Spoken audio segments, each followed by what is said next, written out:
स्वागत है दोस्तों।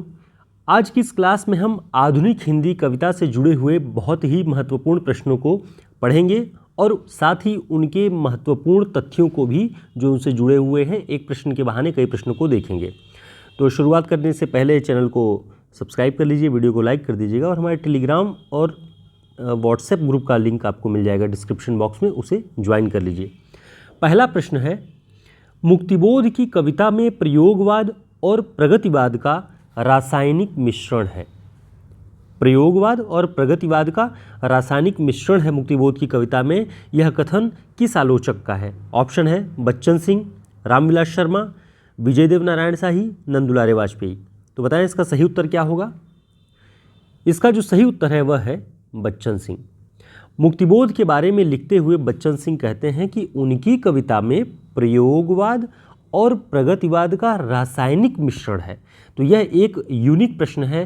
जिन लोगों ने बच्चन सिंह की पुस्तक पढ़ी होगी उन्होंने देखा होगा, जिन्होंने नहीं पढ़ी है इन प्रश्नों के बहाने हम उस पुस्तक के विशिष्ट पहलुओं को पढ़ेंगे। तो आप जुड़े रहिएगा ताकि आपको महत्वपूर्ण प्रश्नों को हल करने का एक तरीका पता चल सके। साथ ही देखते हैं कि मुक्तिबोध का जन्मकाल क्या है। मुक्तिबोध का जन्मकाल याद रखिएगा 1917 से 1964 ईस्वी है। ठीक। मुक्तिबोध के दो कविता संग्रह प्रकाशित हैं। पहला चांद का मुंह टेढ़ा है 1964 में और दूसरा भूरी भूरी खाक धूल 1980 में। ये उनके मृत्यु के उपरांत उनकी कविताओं का संग्रह प्रकाशित किया गया। तो दो इनके काव्य संग्रहों के बारे में आपको ध्यान रखना है, चांद का मुंह टेढ़ा है और भूरी भूरी खाक धूल। अगला प्रश्न है, किस कवि को भयानक खबरों का कवि कहा जाता है? किस कवि को भयानक खबरों का कवि कहा जाता है? बताएं इसका सही उत्तर क्या होगा? ऑप्शन में है सुदामा पांडे धूमिल, गजानन माधव मुक्तिबोध, रमाशंकर विद्रोही और नागार्जुन। तो इसका जो सही उत्तर होगा वह है गजानन माधव मुक्तिबोध। बच्चन सिंह ने लिखा है कि मुक्तिबोध को भयानक खबरों का कवि कहा जाता है। तो इसे आपको ध्यान रखना है। जब भी कभी परीक्षाओं में पूछा जाए कि भयानक खबरों का कवि किसे कहा जाता है तो मुक्तिबोध को कहा जाता है। दोस्तों, इस तरह के सभी विशिष्ट प्रश्नों का संग्रह 160 पेज के हमारे इस हिंदी साहित्य के शॉर्ट नोट्स में मौजूद है, जिसमें आपको वन लाइनर प्रश्न और ऑब्जेक्टिव प्रश्नों का पूरा संग्रह परीक्षाओं की दृष्टि से जो उपयोगी है वो आपको मिल जाएगा। हमारे इस नंबर पर संपर्क करके आप इसे ऑर्डर कर सकते हैं। ये सारे नोट्स आचार्य रामचंद्र शुक्ल, बच्चन सिंह और नगेंद्र जी की पुस्तकों के आधार पर बनाए गए हैं। अगला प्रश्न है, अमन राग और चुका भी हूँ नहीं मैं, इन कविताओं के लेखक कौन हैं? ऑप्शन केदारनाथ सिंह, नागार्जुन, त्रिलोचन, शमशेर बहादुर सिंह। तो इसका जो सही उत्तर है वह है शमशेर बहादुर सिंह।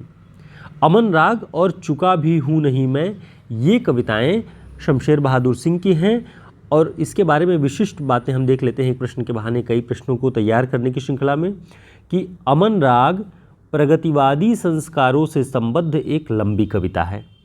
तो आपको ध्यान रखना है कि अमन राग शमशेर बहादुर सिंह प्रगतिवादी विचारधारा से संबद्ध है और एक लंबी कविता है अमन राग। ठीक। एक पीली शाम भी शमशेर बहादुर सिंह जी की कविता है। यह प्रेम कविता है और आप सभी जानते होंगे उत्तर प्रदेश उच्चतर शिक्षा सेवा आयोग के हिंदी के पाठ्यक्रम में असिस्टेंट प्रोफेसर की परीक्षा के उसमें ये कविता लगाई गई है। यूजीसी नेट की परीक्षाओं में भी है। साथ ही जितने भी आयोग हैं उन सब में लगभग शमशेर जी की कविता मिल जाएगी। अगला प्रश्न है, गीत फरोश टूटने का सुख और सतपुड़ा के जंगल किस कवि की कविताएं हैं?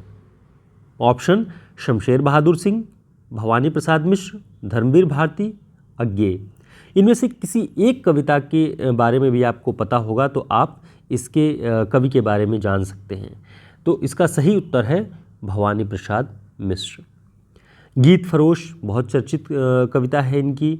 सतपुड़ा के जंगल जो कि परीक्षाओं के पाठ्यक्रम में लगी हुई कविता है, इसलिए आपको याद रखने में आसानी होगी। याद रखिएगा, गीत फरोश, टूटने का सुख और सतपुड़ा के जंगल। अगला प्रश्न है, प्रमथ्युगाथा और 7 गीत वर्ष, ये किसकी रचनाएं हैं? ऑप्शन नरेश मेहता, नरेंद्र कोहली, नरेश सक्सेना, धर्मवीर भारती। तो बताएं इसका सही उत्तर क्या होगा? इसका सही उत्तर होगा धर्मवीर भारती। प्रमथ्यु गाथा और 7 गीत वर्ष, ये दोनों जो हैं धर्मवीर भारती जी की रचनाएं हैं। और इसके बारे में महत्वपूर्ण तथ्य कि प्रमथ्यु गाथा एक लंबी कविता है। ठीक, हमने ऊपर देखा कि शमशेर बहादुर सिंह की अमन राग कविता लंबी कविता है और धर्मवीर भारती जी की कौन सी कविता, प्रमथ्यु गाथा लंबी कविता है। ठीक, दूसरा पॉइंट है धर्मवीर भारती जी का जीवन काल, इसके बारे में आपको ध्यान रखना चाहिए। कवियों के जन्मक्रम वाले प्रश्न आपको आसान हो जाएंगे करना कि इनका जो जीवन काल है वो 1926 से 1997 ईस्वी तक है। ठीक, मुक्तिबोध का आपने क्या देखा, 1917 और धर्मवीर भारती का ध्यान रखिएगा 1926। अगला प्रश्न है चक्रव्यूह। चक्रव्यूह और आत्मजयी के रचयिता कौन है? ये दोनों काव्य संग्रह किसके हैं? बताएं, इसका सही उत्तर क्या होगा। ऑप्शन में है धर्मवीर भारती, डॉक्टर संपूर्णानंद, कुंवर नारायण, सर्वेश्वर दयाल सक्सेना। तो इसका जो सही उत्तर होगा वह है कुंवर नारायण। चक्रव्यूह और आत्मजयी कुंवर नारायण जी की कविता है और इसके बारे में महत्वपूर्ण तथ्य है कि चक्रव्यूह उनका पहला काव्य संग्रह है। इस बात को ध्यान रखिएगा।